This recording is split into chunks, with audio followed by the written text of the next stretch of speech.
আসসালামু আলাইকুম এভরিয়ান, আশা করি সকলে ভালো আছেন। নতুন একটি রেসিপি নিয়ে আপনাদের মাঝে হাজির হয়েছি। তো এটা হচ্ছে ডিম আলু দিয়ে মজাদার একটি সুস্বাদু রেসিপি। ডিমটা হচ্ছে আমরা যেভাবে রেগুলার ডিম ভাজি করি ওইভাবেই পেঁয়াজ মরিচ দিয়ে এটা ডিম ভাজি করে নিব।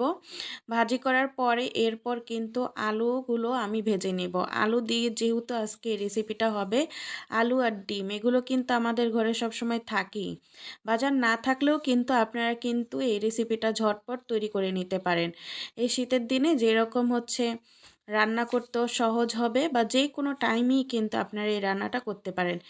আলুটা ভাজার জন্য আমি একটুখানি লবণ আর হচ্ছে একটুখানি হলুদের গুঁড়ো দিয়ে এটা হচ্ছে ভাজি করে নিব। এটা একটু ভালো করে ভাজি করে নিলে কি হবে, খেতে মজা লাগে। আর আপনারা চাইলে না ভাজি করেও খেতে পারেন।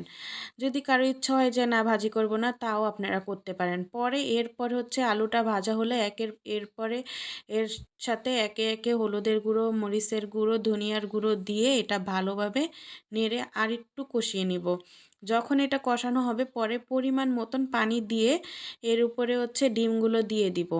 পরিমাণ মতন পানি দিয়ে যখন এটা ফুটে আসবে তখনই কিন্তু ডিমগুলো দিয়ে দিব, কেননা আর বেশি এটা ফুটানো লাগবে না। তারপরে আলুটা সিদ্ধ হয়ে গেলে এর উপরে হচ্ছে একটুখানি জিরার ফাঁকি দিয়ে দিব। জিরার ফাঁকিটা আমার ক্যাপচার করা হয়নি।